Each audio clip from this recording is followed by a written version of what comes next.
Welcome to Episode 7 of Voices of Fitness and Bodybuilding. VOF&B is your audio magazine, available whenever you want us on SoundCloud, iTunes, and YouTube. This week, I have scoured the internet to bring you the most interesting and cutting-edge articles. In the fitness section, we try to determine if masturbation has any effect on prostate health, using only the most rigorously controlled science, of course. Now this one is for the guys, but you ladies should probably listen too so you understand that what your boyfriend is doing in the shower when you're not there is medicinal. From the world of bodybuilding, I found one for the natties. If you don't want to use steroids, and many of us don't, what's the best exercise plan for you? Is it different from how enhanced athletes train? And if so, how? We then conclude the Q&A we started last week. Get ready for part 2 with Dave Pulcinella. We have a wide variety of questions submitted by our listeners, not all of them about bodybuilding, as usual. And finally, for the off-topic article, a warning about where our planet is headed, and what, if anything, we can do about it.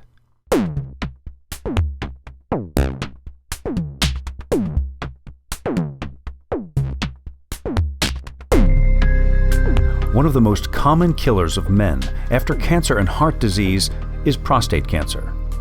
We all know we need to get checked periodically, and more often the older we get. But is there anything you can do to help prevent prostate problems in advance? Well, in addition to several practical things that I will outline for you later, it turns out that masturbation frequency, not just sex, but specifically masturbation, may be a predictor of your chances of getting prostate cancer later in life.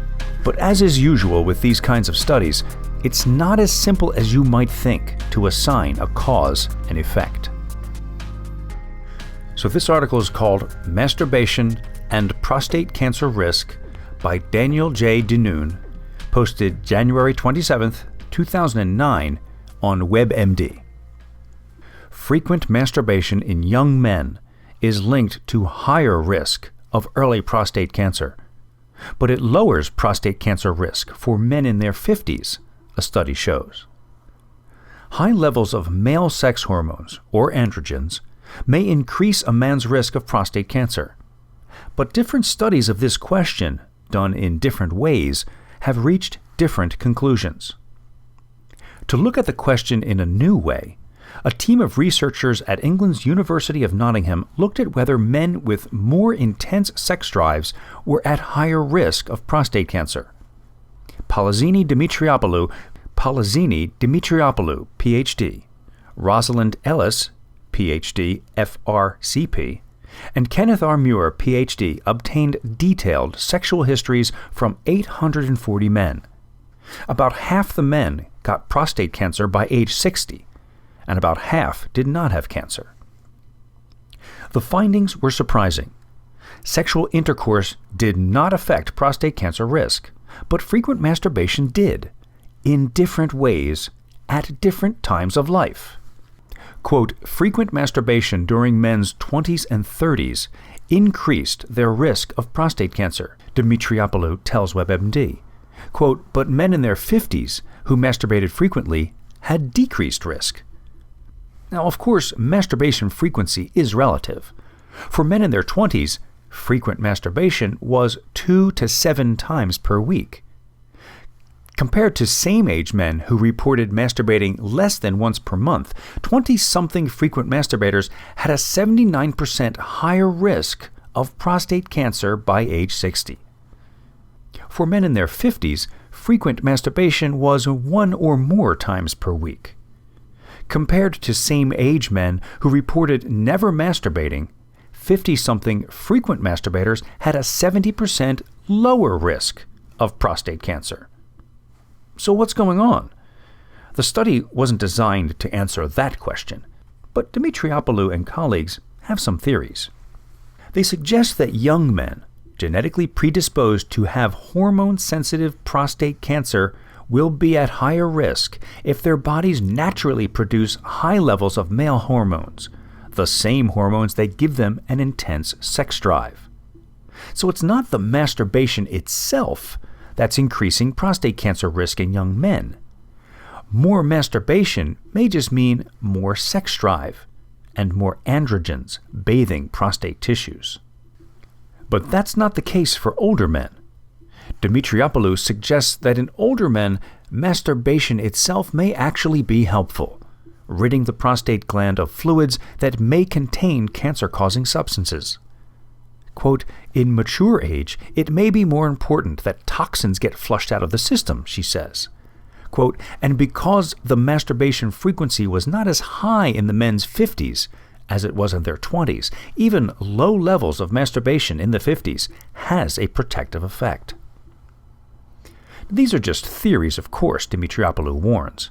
More research is needed to determine the exact role of sex hormones in prostate cancer risk at different stages of life. Meanwhile, Dimitriopoulos, now at England's University of Cambridge, advises moderation for both younger and older men.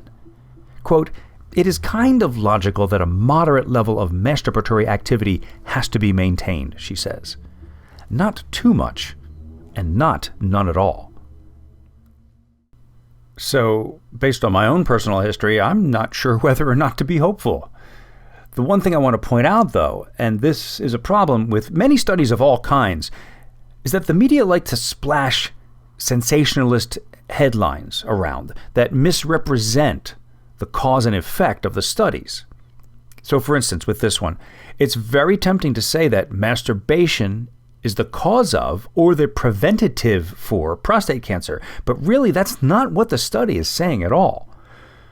The masturbation, at least in early life, may just be a symptom of the fact that you have more of the kind of hormones that lead to prostate cancer in the first place. So it's not like you can cut back on whacking it in your 20s and 30s and spare yourself the cancer later on. At least that's not what's been proven by this study, is all that I'm saying. So anyway, here are a few things you should already be doing at any age to protect your prostate. And I think you'll find that many of these are just good, common sense, healthy habits to have in general. Prostate cancer prevention, ways to reduce your risk. Now, because you guys are a fitness and bodybuilding audience, I have to assume that you're at least glancingly familiar with most healthy eating options. So I'm really not going to go into all the details of this pretty basic article here. I mean, it's a lot of the stuff that you've heard before. I'm just going to give you the bullet points, the highlight points. And the first one is they want you to choose a healthy diet, which certainly makes sense. Choose a low-fat diet, eat more fat from plants than from animals, increase the amount of fruits and vegetables you eat each day. How often have we heard that? Eat fish, and reduce the amount of dairy products you eat each day. And every one of those things we've heard a million times. Does this help with prostate health? They say maybe. But it's definitely worth doing. We know that it's better.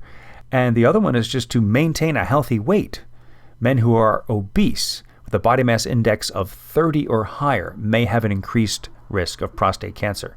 But again, there is no study that shows a direct correlation between weight and prostate cancer at this time.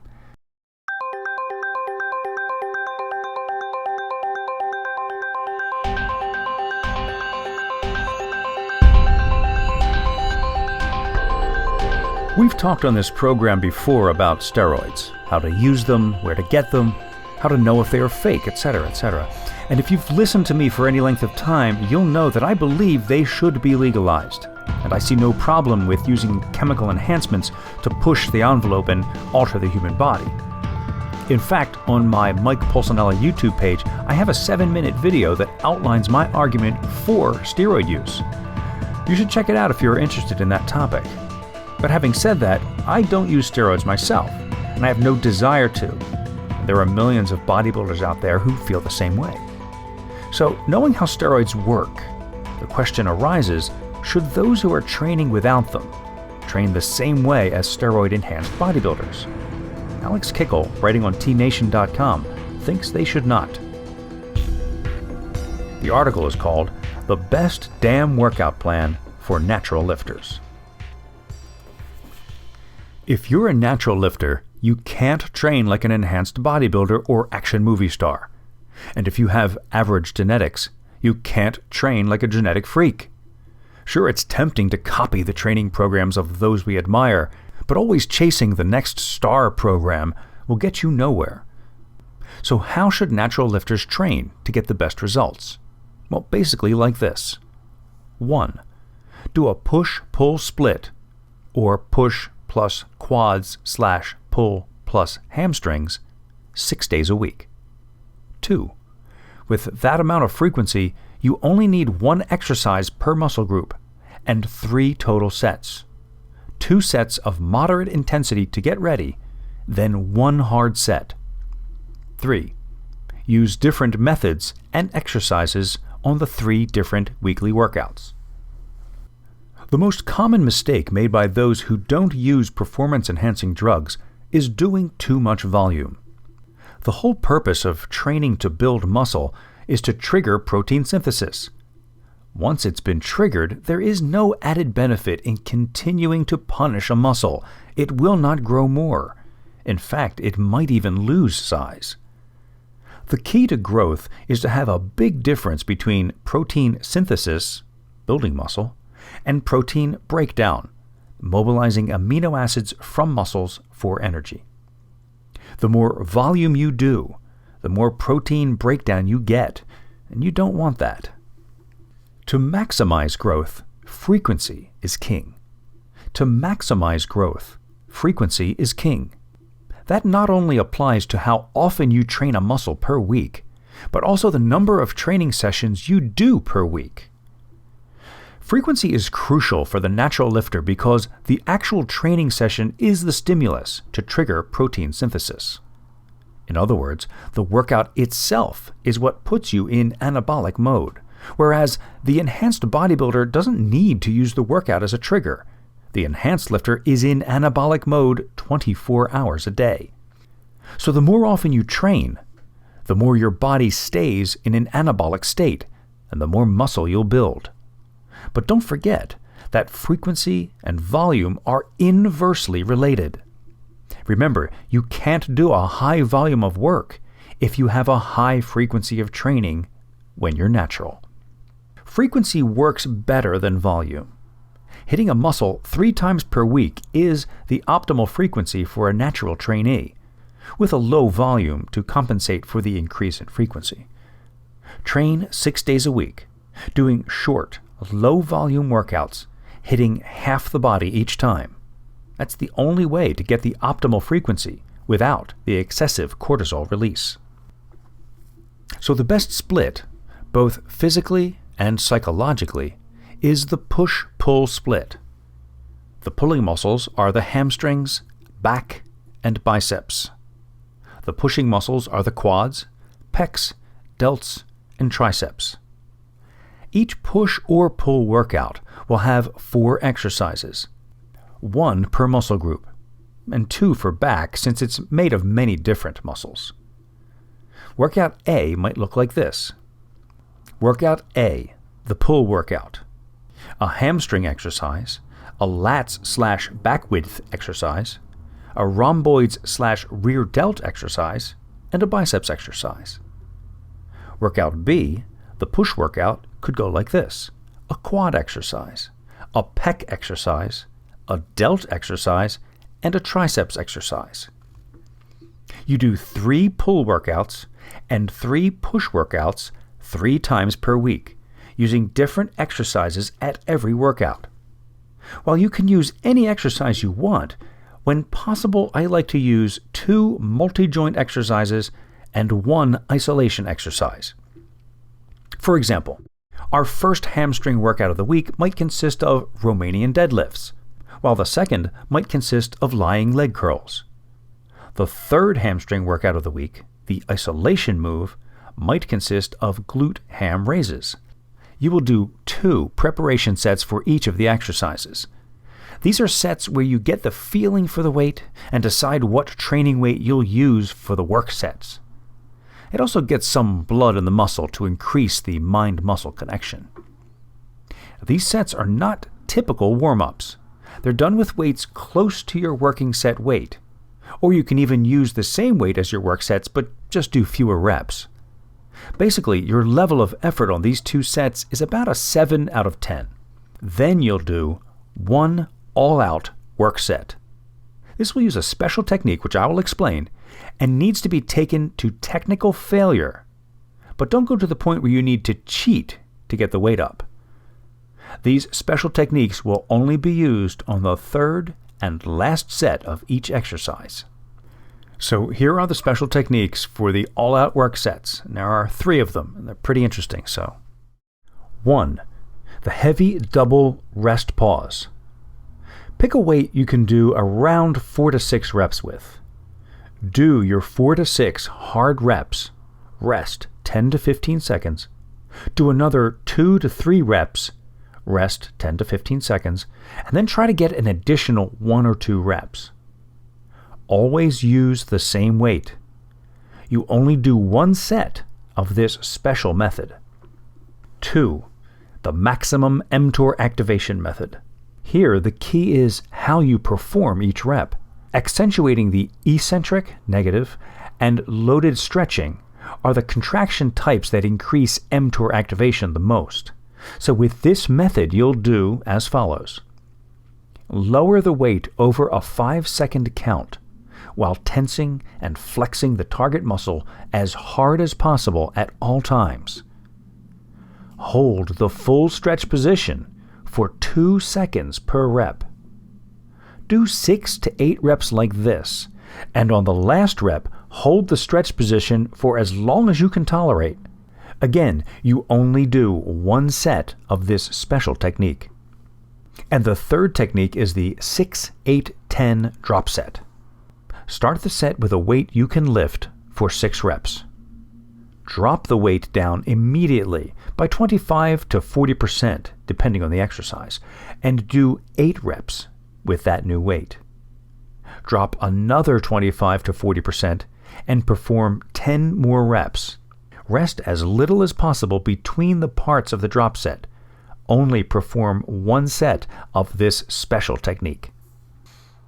This program is unconventional, at least when compared to most modern-day plans. But how has that conventional program been working out for you so far? So on Monday, workout A1 looks like this. Romanian deadlift, 2 sets of 6 and 1 all-out heavy double rest pause set. 2. Pronated lat pull-down or pull-up, 2 sets of 6 and 1 all-out heavy double rest pause set. 3. Bend over lateral, 2 sets of 8 and 1 6-8-10 drop set. 4. Standing barbell curl, 2 sets of 6 and 1 all-out heavy double rest pause set. Then Tuesday, workout B1. 1. The front squat, 2 sets of 6 and 1 all-out heavy double rest pause set. Bench press, 2 sets of 6 and 1 all-out heavy double rest pause set. 3. Dumbbell lateral raise, 2 sets of 6 and 1 6-8-10 drop set. And finish it off with the lying dumbbell triceps extension, 2 sets of 6 and 1 maximum mTOR activation set. Wednesday, workout A2. Lying leg curl, 2 sets of 6 and 1 6-8-10 drop set. Straight arm pull down or dumbbell pullover, 2 sets of 6 and 1 maximum mTOR activation set. Then comes the pronated chest supported row, 2 sets of 8 and 1 all-out heavy double rest pause set. Followed by preacher curl, 2 sets of 6 and 1 maximum mTOR activation set. Are you getting how this works now? I'm going to go a little more quickly because I want you to go to the website and print this out or take a close look at it and do a variation for yourself of this workout. Because on Thursday you do the leg extension, pec deck or cable crossover, military press or dumbbell shoulder press, and a close grip decline bench press or dip. Friday is a glute ham raise or reverse hyper, supinated lat pull down, neutral grip cable seated row, and a dumbbell hammer curl. And then finally on Saturday, you have a hack squat machine or leg press, incline bench press or incline dumbbell press, a dumbbell front raise on incline bench, and rope triceps extension. And all of these use those warm-up sets plus the all-out set of various kinds. And you can see that again on the website where this article rests. And the link for that should be in my description for this episode of the podcast. There's definitely a lot to think about there. I'm thinking of printing this out myself and giving it a try. It sounds really interesting, and it's unlike anything I've ever done. But I'm going to open up the Q&A section with my brother Dave next by getting his opinion on this topic.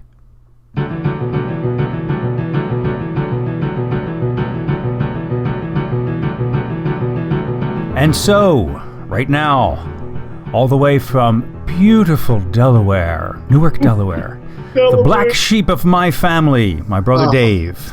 Dude, what's up with that? Do you think you're the black sheep of the family? Of course. That's why I said it.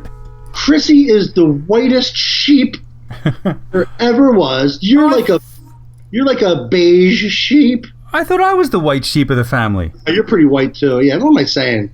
You're always over there kissing ass and spending the night. And they're like, can I help? Can I cook with eggs? It'd be nice if you made your mother a breakfast once in a while. Just makes me look blacker and blacker. You can easily fix that by doing something.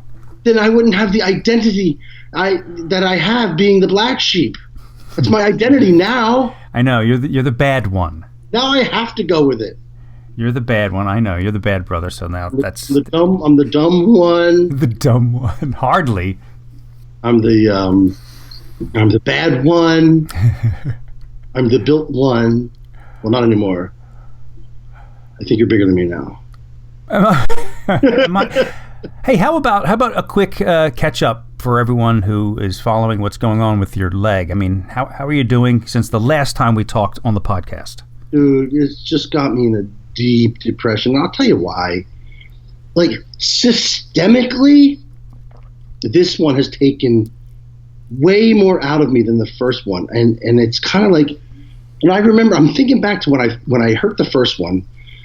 I was in the gym fairly quickly after the operation, and I was working out, and I was moving around pretty well.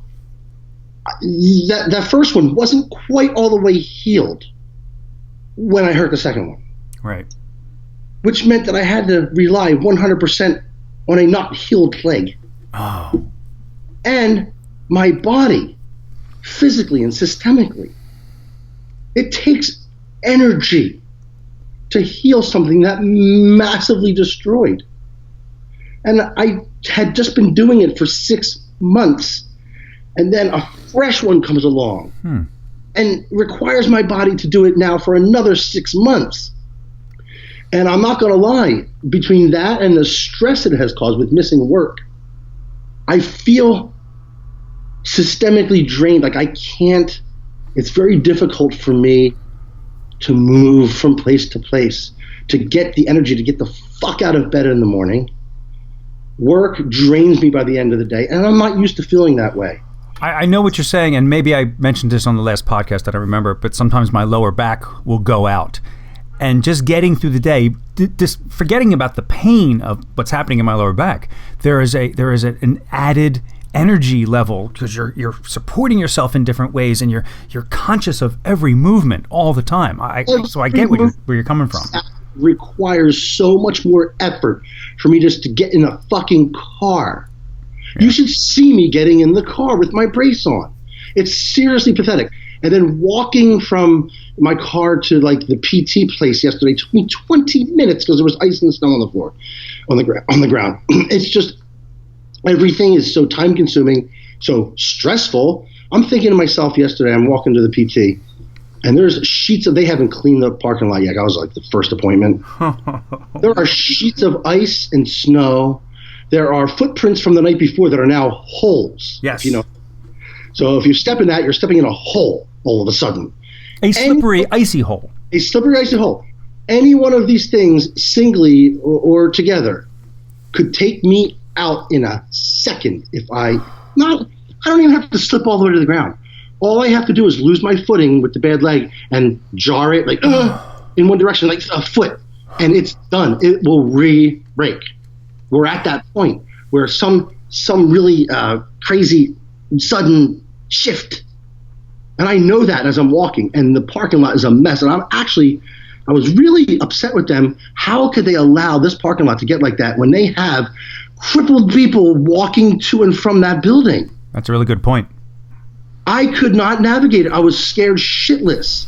And it literally took me 20 minutes to get from my car to the front door of that place.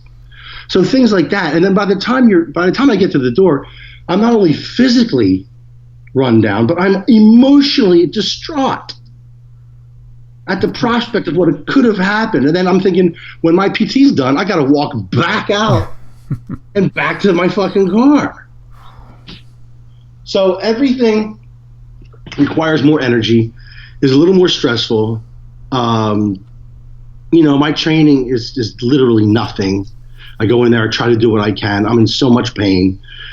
And I'm doing upper body, of course. Of course, all upper body. It's really, what was the question again? Just how you doing, basically. Oh, yeah. So let's talk about PT. I should be at about 110 degrees bend right now, and I'm at 102. They're having a lot of problems bending this fucking thing because for some reason, all in the knee capsule this time is a whole bunch of gunk, adhesions and fluid. Mm-hmm. And, aside from actually cranking my knee over their shoulder and breaking it again, they don't obviously want to do that. They have to take it into that zone where they get a few extra degrees out of me every time. But it's not without intense and immense pain on my part. I'm crying in that office. Just another 2 degrees. So I don't think it was like that last time. I mean, they seem confident that they'll get me where I want to be. But when I look at this leg and I sit there and I try to bend it and it just stops abruptly at a little less than 90 degrees, it just stops and it won't go. I'm thinking, how the hell are they going to manipulate this thing back to like 170 degrees like my other leg is now? I can put my heel into my ass on the what was bad leg, which is great. Yeah. I want this one to be there eventually. Just I don't see it. I guess I need to see it happening. Of course you do. You need to visualize it. But I mean, but right now it just seems so hopeless. Yeah, it does seem to be coming along more slowly than the other leg did. Well, I think so. And they go ahead. And they said so. Oh, I see. Tuesday, they said, yeah, this is slower, but we're just going to take it a little slower and just not be as aggressive, and we'll get there when we get there. Okay. Yeah, so that's that. Do you want to take your mind off that and help some other people get big? Other people? Yeah. Yeah, sure. Why the hell not? All right. Well, leading up to this, in this episode, right before this segment, I read an article about how natural bodybuilders need to train differently from enhanced bodybuilders, from those that use steroids. Sure do you agree with that? And if so, how? Can you sort of quickly outline what you would say to a natural bodybuilder as opposed to an enhanced one? It's so funny because every time like these arguments come up and someone's in my face, it's usually on Facebook and they don't know who I am or what I've done. It's usually like Evan Godby or one of those guys. You know who I'm talking about. Mm-hmm. And they just neglect to understand that I've been sitting in that chair for this is my 24th fucking year, right? Dealing with whatever they could possibly think of and fathom as far as a subject matter in front of me to get in shape. Natural, enhanced, vegans, vegetarians, fucking anything you can think of, people with IBS, people with Crohn's, anything you can think of, I've dealt with not once, but many, many times. So I have worked with a lot of natural athletes, and I have found this. I have found it, and I've trained them both ways. I have trained them with more frequency, which everyone says that you need to do. You need to have like 3 or 4 times the same body part. And I've trained them the traditional juicer way, which is, a 1 body part per day, saturate it with work, get the overlap. If it's chest and shoulders, you're also getting, you're getting some triceps in there. by overlap. You're getting front delts in your chest workout, that kind of a thing. But just saturate that area, and then back the next day, saturate that area, arms, legs, whatever. Body part splits. Right. And that has also worked very well. Does one work better than the other? It's close, but if I had to say, I've had more success with the traditional body part split, regardless of if you're natural. Okay. And you can come up with all the fucking studies you want. You can. I don't care. I still think that based on my anecdotal evidence, but I will continue to take it on a case-by-case basis and decide whether or not this person will do better with less recovery or more recovery, or using the repeated bout syndrome, which is training the body parts more frequently, or if they won't.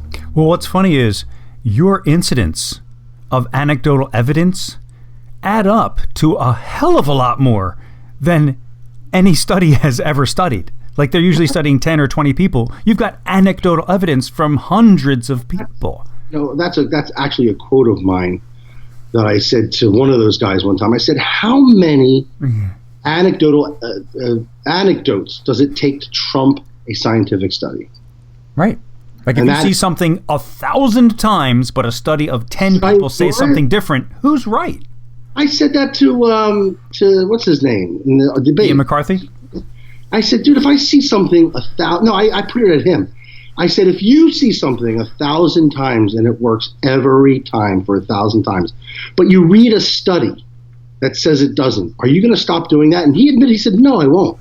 Oh, I thought that was when he said, that just sounds like white noise to me. It might have been that. For those that don't know, Dave, we have an extended debate between Dave and an IIFYM expert on my Mike Pulcinella YouTube page that has gotten a lot of views, a lot of controversy. I actually think both guys come off really well and make a lot of great points. I don't know if they come to a consensus, but that's for the viewer to decide. Dude, another plug? Yeah. Again, why would I go through all the trouble of doing this podcast if not to send people to my videos? I know, right? Well, that's not like it's not interesting. No, it's very interesting, and it's relevant, and that's why I brought it up.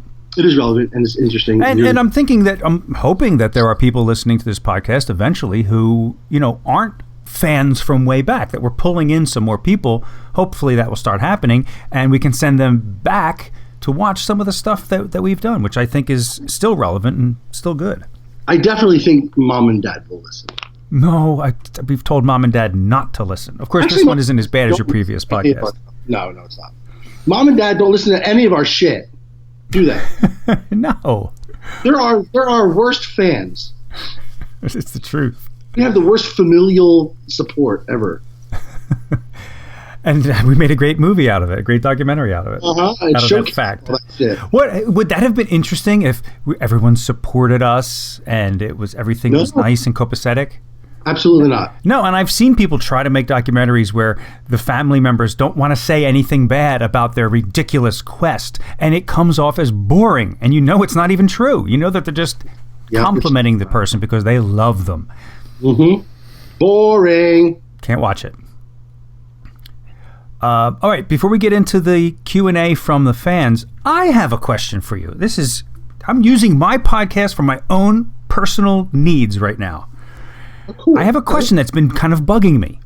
You couldn't have just texted this to me? I purposely didn't so that we could answer it for the podcast. And it's about meal timing, but not exactly what you're thinking. So I usually eat a nice meal about an hour or two before I work out. And I have a shake ready for after I work out. Right? But sometimes I'll be working out.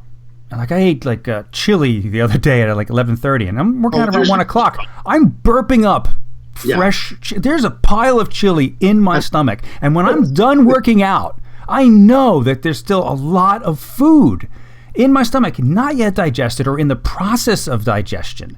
Do I really need a shake on top of that at that point? No, you don't. Dude, you still have food in your stomach that's trying to digest. Your first mistake was your choice of food for pre-workout. That's an awful, awful pre-workout meal. It's going to take forever to digest. I know. you'd have to leave like 3 or 4 hours between the consumption of that and your workout to actually have it be in a usable form for your body, rather than just sitting in your stomach pouch. So then working out draws the blood from your stomach to your muscles, so digestion is halted right there. So you have this lovely pot of chili, complete with a parsley sprig, sitting in your stomach. And then I'm mixing it with chocolate and milk and God knows what else. On top of that, now I'm going to say this: eventually, if you throw that shake on top of that chili, eventually everything's going to get digested. And I'll tell you this: what I would have done every time in that situation would have been throw the shake on top of the fucking chili. I'm not going to miss my post-workout shake. Right. But you have to know there's still food in your system. Not to mention the fact that the meal you ate before that and the meal you ate before that, it's still in your bloodstream, circulating amino acids and glycogen and glucose that's everywhere, just tools that you need to function and to recover, and they're all there. They're all there. So that old controversial question, like within 45 minutes of your workout, you must get nutrition or else you've wasted the workout because the muscles are soaking up, blah, blah, blah. I'm a big believer in getting a good post-workout meal in and not waiting forever to get it in. Especially if you've done an appropriate pre-workout meal that has been digested and then utilized as part of your workout energy substrate. Then I'd say a good isolate, like a good micronized whey isolate right after your workout is going to get to your muscles really fucking fast and start the whole mTOR process quickly, which is what you want right after a workout. Yes, it is a fact that you should do that. So I should stop eating Corrado's beef chili as my pre-workout. Okay. Oh, Jesus. All right. Anyway, our friend JP Terranova from Facebook asked this question, and I want to emphasize a certain part of it. First of all, he asked several other questions, and JP, they are good questions, but we've kind of answered them in the last Q&A episode, like, you know, what would you tell your younger self? What are the lasting consequences from a lifetime of training? I really think we've hit all of that pretty well. But he asked this to you: what do you fill the void with after retiring from competing? And I want to emphasize fill the void. Did you feel like there was a void after retiring from competing? The answer to that's really easy. It's just massive amounts of masturbation. just constantly.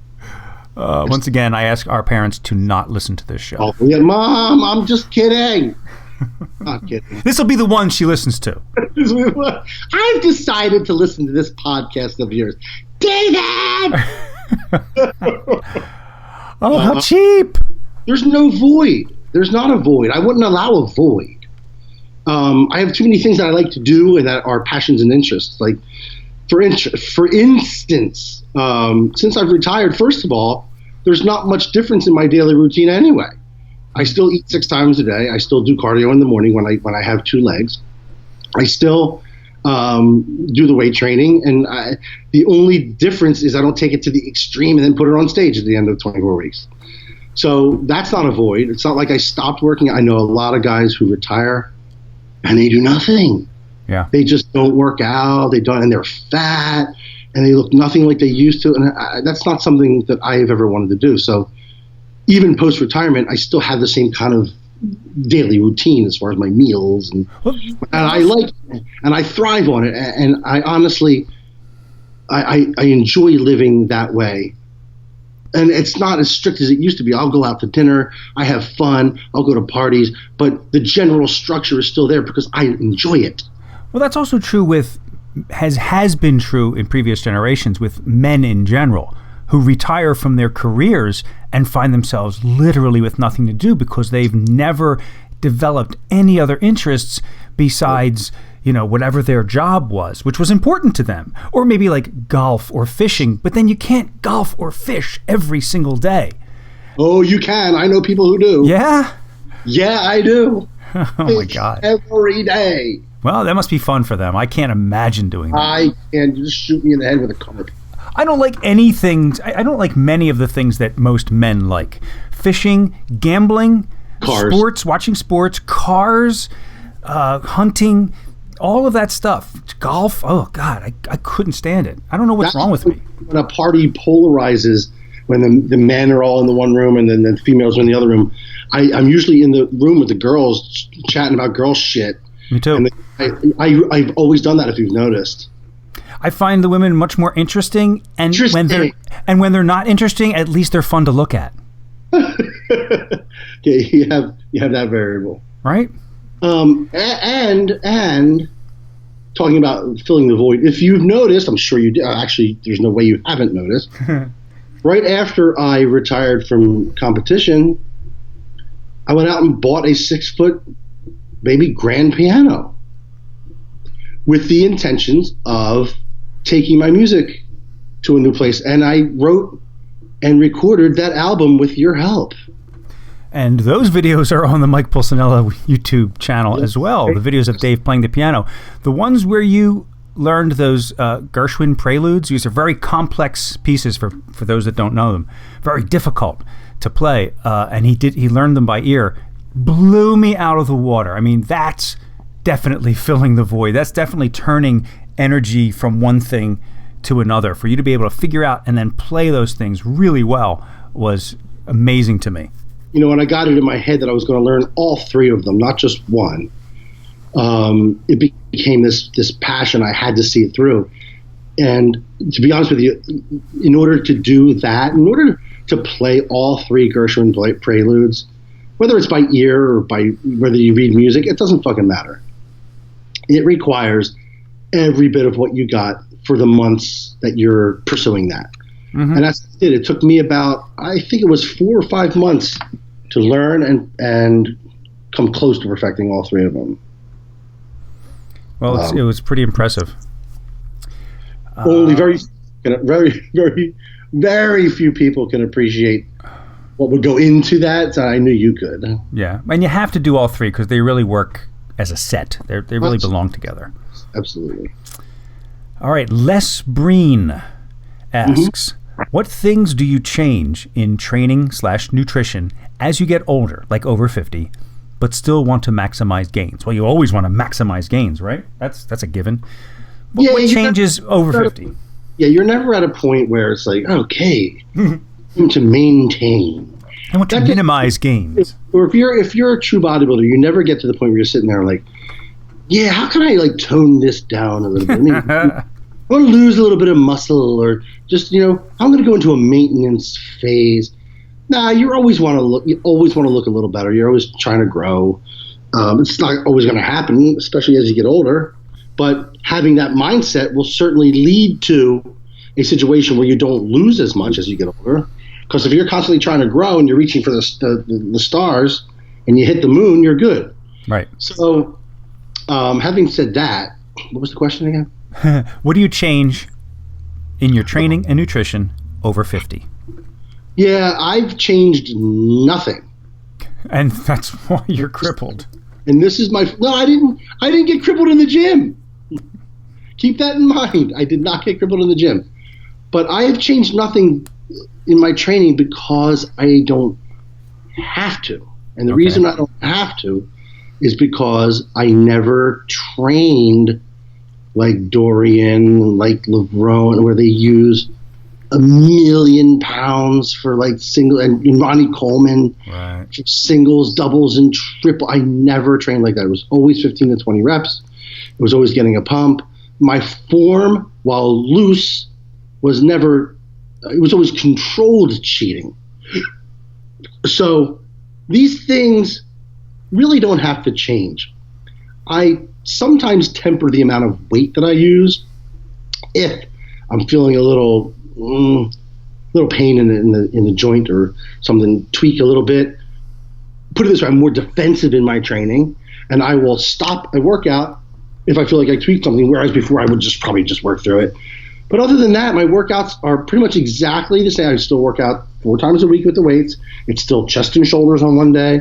It's still back on another day. It's still arms on another day and legs on another day when I can do them.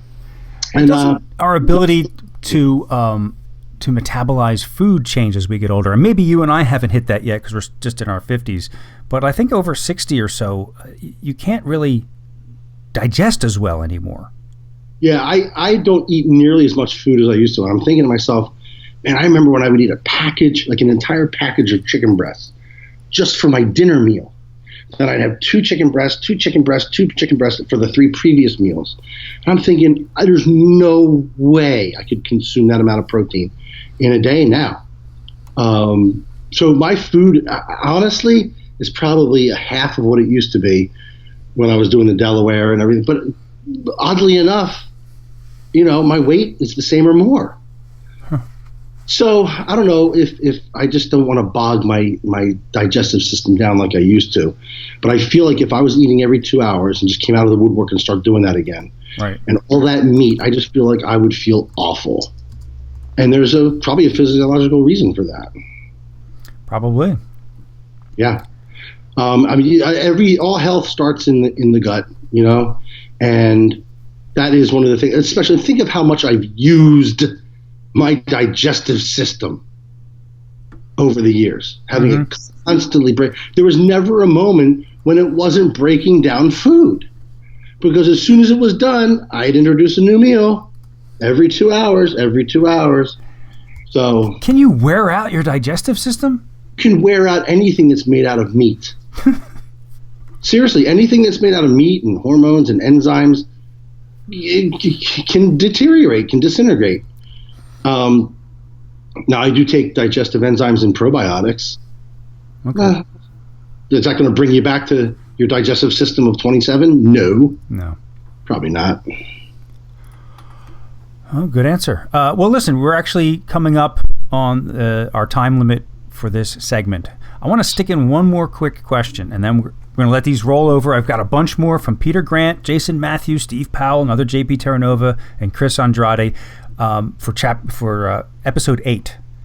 But I want to just finish with this last question, and this one's from me again. This is another one that I thought of. I wanted to ask you. What made you think, way back when, that you could create the life for yourself that you did?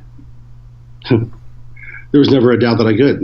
That's what I'm saying. What made you think you could do it? It was, not the normal kind of 9-to-5 job, etc. I don't know. I had this notion in my head from a very early age that if another man could do it, then I could do it. And I didn't accept any sort of limitation, like that person's better than me, therefore they did it. So when I would look through Iron Man magazine, I'd see these people. They were just people to me. That never changed for me, by the way. I never was starstruck by bodybuilders. I always thought they were people who either had great genetics and did a lot of work, or both. And I thought, well, here I am starting off at 12 years of age. I have my father designing me great workouts because he knows what he's doing. He's getting me protein powder and telling me how to eat. We got a weight set in the basement. I worked my ass off. I would train till I cried. Why couldn't I create this life for myself? At the least be a very good bodybuilder. And if not only that, parlay that into a career. The reason I ask is because I think we talked about this one time before, and I remember saying, I remember when we were little, Dad used to say to us, you can be anything you want. Don't rush it, just take your time, but you can be anything you want. And you replied to me, you never said that to me. I never heard him say that. I remember that. He said that to you? Yes. Well, maybe he meant that you could be anything you want. Did you ever think of that? So you either don't remember or he didn't say this to you, and you feel like... I'm certain that he never said that to me. All of your motivation just came from within. He helped me, I just don't ever, he's never been that. I never remember that kind of a positive message coming out of him. Ever. And believe me, I would hold on to that because I thirsted for positivity from him at every point during this bodybuilding career of mine, and I never got it. And I think not getting it was part of what drove me to continue until I got it. That's so interesting because he has said to me many times that he identifies more with you. He thinks you and he are more similar. He understands you more than he understands me. He feels like I'm a different kind of person from him. Loves me, but I don't think he understands me as well as he understands you. And I remember a lot of positive things he said to me. Again, about like taking your time, don't rush into things. And I think he specifically meant marriage because he got married young. And right. as a lot of people in that generation did. But he told me to take my time. You can do anything you want if you just set your mind to it, and all that kind of rah-rah stuff. The first time I heard him say anything remotely like that was when I was watching Raising the Bar after you had made it. And he's at the table, and you're like interviewing him, and you're like, what did you think of Dave's accomplishments in this book? Well, I always thought, whatever he put his mind to, he would be successful at. Motherfucker never told me that.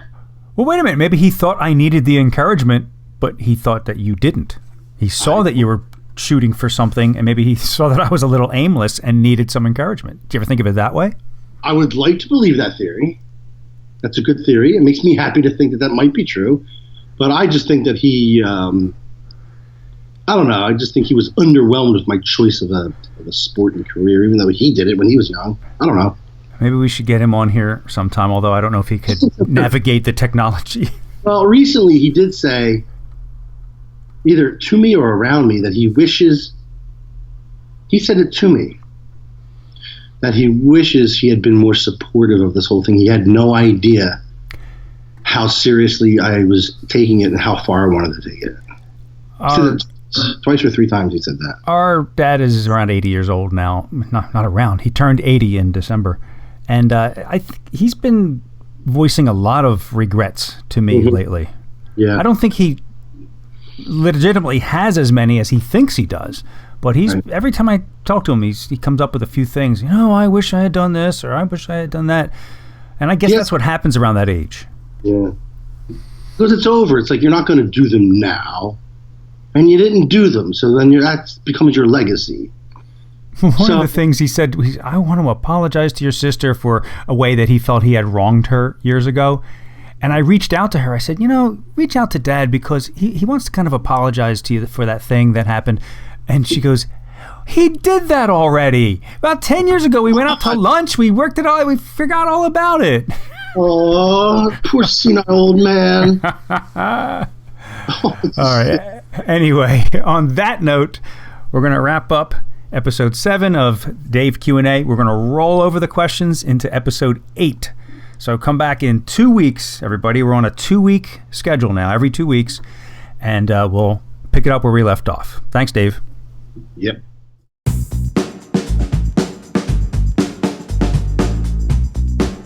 If you are like me, you're getting tired of gloom and doom scientists predicting the end of the world over and over again. But shit is happening. There's no denying it. There is a scientific consensus that the climate is shifting, and a consensus that human beings are causing a large part of that. It's a serious topic and one we should be paying attention to, especially now that certain people want to loosen environmental protections. Now's the time to act, and I think you'll be surprised about who is leading the charge. This article from Josh Davis on the ifuckinglovescience.com website is called Half of All Life May Be Extinct Within a Century. Things are looking pretty bleak right now. It's thought that the planet has lost around half of its wildlife in the last 40 years, as numbers are frequently decimated. But if you thought that the world's creatures might be able to catch a break, you're sadly mistaken. Biologists have now announced that by the end of the century, it is likely that 50% of all species will face extinction. This prediction was announced as biologists, conservationists, and economists gathered at the Vatican for a conference on how to save the natural world on which we depend. It may seem slightly odd that the Catholic Church is hosting such a symposium, but Pope Francis has been incredibly vocal about the responsibility that the planet's 1.2 billion Roman Catholics have towards protecting the environment from destruction and climate change. Quote, "The living fabric of the world is slipping through our fingers without our showing much sign of caring," writes the Pontifical Academy of Sciences, who organized the conference. In fact, during the Pope's 2015 encyclical, which is the papal letter sent to all bishops, he mentions how destroying the world's environments and altering its climate is, quote, "a sin against ourselves and a sin against God," while going on to have a whole section dedicated to pollution and climate change. Over the 3.7 billion years that there has been life on this rock we call Earth, it has weathered 5 major extinction events.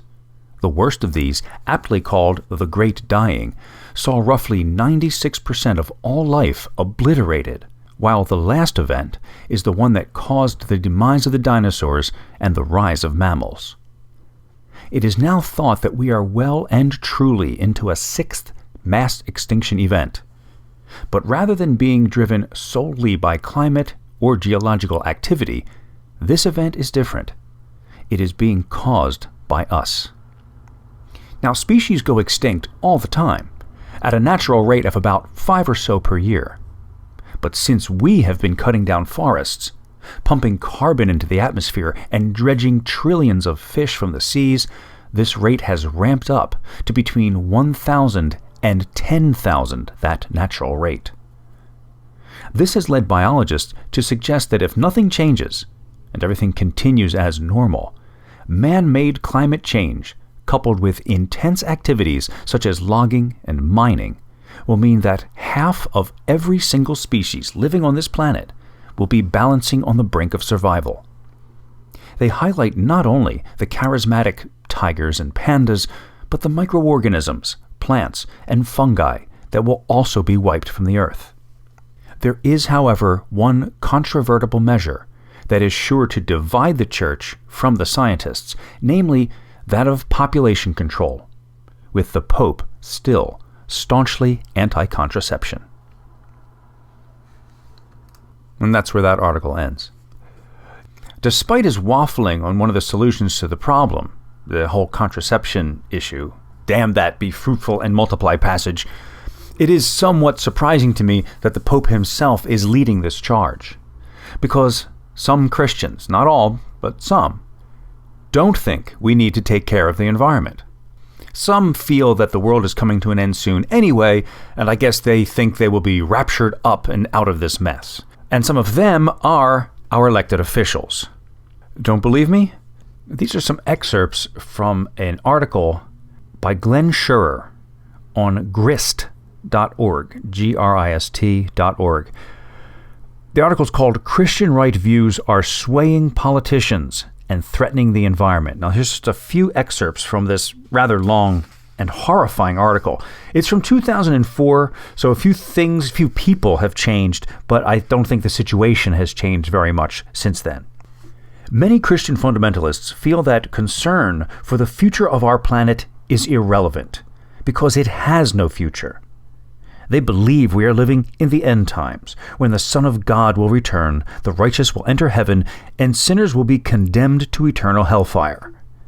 They may also believe, along with millions of other Christian fundamentalists, that environmental destruction is not only to be disregarded, but actually welcomed, even hastened, as a sign of the coming apocalypse. Then they go on to list some of the 231 legislators as of 2004 who shared this belief. I'll continue further on. Ever since the dawn of Christianity, groups of believers have searched the scriptures for signs of the end times and the second coming. Today, most of the roughly 50 million right-wing fundamentalist Christians in the United States believe in some form of end-time theology. Those 50 million believers make up only a subset of the estimated 100 million born-again evangelicals in the United States, who are by no means uniformly right-wing anti-environmentalists. In fact, the political stances of evangelicals on the environment and other issues range widely. The Evangelical Environmental Network, for example, has melded its biblical interpretation with good environmental science to justify and promote stewardship of the earth. But the political and cultural impact of the extreme Christian right is difficult to overestimate. Some evangelicals espouse a literal interpretation of the Bible that offers a detailed chronology of the impending end of the world. Many mainstream theologians dispute that literality, arguing that they misinterpret and distort political passages. But believers think that chronology to current events, 4 hurricanes hitting Florida, gay marriages in San Francisco, and the 9/11 attacks, as proof that the world is spinning out of control, and that we are what writer Hal Lindsey calls the terminal generation. The social and environmental crises of our times, they say, are portents of the rapture, when born-again Christians, living and dead, will be taken up into heaven. People under the spell of such potent prophecies cannot be expected to worry about the environment. Why care about the earth when droughts, floods, and pestilence brought by ecological collapse are signs of the apocalypse foretold in the Bible? Why care about global climate change when you and yours will be rescued in the rapture? And why care about converting from oil to solar when the same God who performed the miracle of the loaves and fishes can whip up a few billion barrels of light crude with just a word? Many end-timers believe that until Jesus returns, the Lord will provide. In America's Providential History, a popular Reconstructionist high school history textbook, authors Mark Billelis and Stephen McDowell tell us that, quote, the secular or socialist has limited resource mentality and views the world as a pie that needs to be cut up so everyone can get a piece. However, they continue, the Christian knows that the potential in God is unlimited and that there is no shortage of resources in God's earth. The resources are waiting to be tapped. In another passage, the writers explain, while many secularists view the world as overpopulated, Christians know that God has made the earth sufficiently large with plenty of resources to accommodate all of the people. End quote. Natural resource depletion and overpopulation, then, are not concerns for end-timers, and nor are other ecological catastrophes, which they view as presaging the Great Tribulation. Support for this view comes from an 11-word passage in Matthew 24:7. There shall be famines and pestilences and earthquakes in divers places. Other end-timers see suggestions of ecological meltdown in Revelation's 4 horsemen of the apocalypse: war, famine, pestilence, and death. And they cite a verse mentioning costly wheat, barley, and oil as foretelling food and fossil fuel shortages. During the end time, the 4 horsemen shall be given power over a fourth of the earth to kill by sword, famine, and plague, and by the wild beasts of the earth. Some end-timers note that Revelation's 8:8 to 8:11 predicts a fiery mountain falling into the sea and causing great destruction, followed by a blazing star plummeting from the sky. This star is called Wormwood, which they say translates loosely in Ukrainian as Chernobyl. Now, to understand how the Christian right worldview is shaping and even fueling congressional anti-environmentalism, consider 2 influential born-again lawmakers: House Majority Leader Tom DeLay, Republican from Texas, and Senate Environment and Public Works Committee Chair James Inhofe, Republican from Oklahoma. Remember, this is 2004 he's writing. DeLay, who has a considerable control over the agenda in the House, has called for marching forward with a biblical worldview in U.S. politics. DeLay wants to convert America into a God-centered nation whose government promotes prayer, worship, and the teaching of Christian values. DeLay has fought to gut the Clean Air and Endangered Species Acts. Last year, Inhofe invited a stacked deck of fossil fuel-funded climate change skeptics to testify at a Senate hearing that climaxed with him calling global warming, quote, the greatest hoax ever perpetrated on the American people. DeLay is also a self-declared member of the Christian Zionists, an end-time faction numbering 20 million Americans. Christian Zionists believe that the 1948 creation of the State of Israel marked the first event in what author Hal Lindsley calls the countdown to Armageddon, and they are committed to making that doomsday clock tick faster, speeding Christ's return. In 2002, DeLay visited Pastor John Hagee's Cornerstone Church. Hagee preached a fiery message as simple as it was horrifying. Quote, the war between America and Iraq is the gateway to the apocalypse, he said, urging his followers to support the war, perhaps in order to bring about the second coming. After Hagee finished, DeLay rose to second the motion. Quote, ladies and gentlemen, he said, what has been spoken here tonight is the truth from God. End quote. Quote, I trust God with my legislative goals and the issues that are important to my constituents, end quote. Inhofe has told Pentecostal Evangel magazine. Quote, I don't believe there is a single issue we deal with in government that hasn't been dealt with in the scriptures." End quote. But Inhofe stayed silent in an interview as to which passages he applies to the government, and he remained so when I asked him if end-time beliefs influence his leadership of the most powerful environmental committee in the country. Faith in Christ's impending return causes end-timers to be interested only in short-term political theological outcomes, not long-term solutions. Unfortunately, nearly every environmental issue, from the conservation of endangered species to the curbing of climate change, requires belief in and commitment to an enduring Earth. And yet no amount of scientific evidence will likely shake the fundamentalists of their end-time faith or bring them over to the cause of saving the environment. Quote, "It's like half this country wants to guide our ship of state by compass, a compass something that works by science and rationality and empirical wisdom," quipped comedian Bill Maher on Larry King Live. Quote, "And half this country wants to kill a chicken and read the entrails like they used to do in the old Roman Empire." End quote. In the past, it was not deemed politically correct to ask probing questions about a lawmaker's intimate religious beliefs. But when those beliefs play a crucial role in shaping public policy, it becomes necessary for the people to know and understand them. It sounds startling, but the great unasked questions that need to be posed to the 231 U.S. legislators backed by the Christian right and to President Bush himself are not the kind of softballs about faith lobbed at the candidates during the recent presidential debates. They are instead tough, specific inquiries about the details of that faith. Do you believe we are in the end times? Are the governmental policies you support based on your faith in the imminent second coming of Christ? It's not an exaggeration to say that the fate of our planet depends on our asking these questions and on our ability to reshape environmental strategy in the light of these answers. Many years ago, a friend of mine introduced me to his, quote, religious grandparents, who, whenever they were asked about the future, proclaimed, "Armageddon's a-comin'!" And they believed it. Christ was due back any day, so they never bothered to paint or shingle their house. I mean, what was the point? Over the years, I drove by their place and watched the protective layers of paint peel, the bare clapboards weather, the sills and roof rot. Eventually, the house fell into ruin and had to be torn down, leaving my friend's grandparents destitute. In a way, their prediction had proven right. But this humble apocalypse, a house divided against itself, was no work of God, but of man.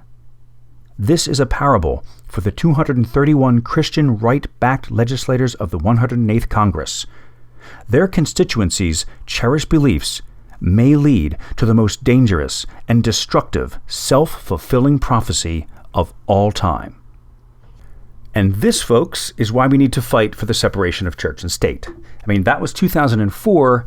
It's 2017 now. Things are no better. And in fact, if you've been paying attention, they are far, far worse. I know that for a lot of you, faith gives comfort, solace, and direction for your life, as well as a promise of life after death. But I hope you can take a step back and look objectively at it in this case. Faith may be a good thing in some contexts, but apocalyptic misuse of faith like this does not belong in government. Not when the future of the planet and our children is at stake.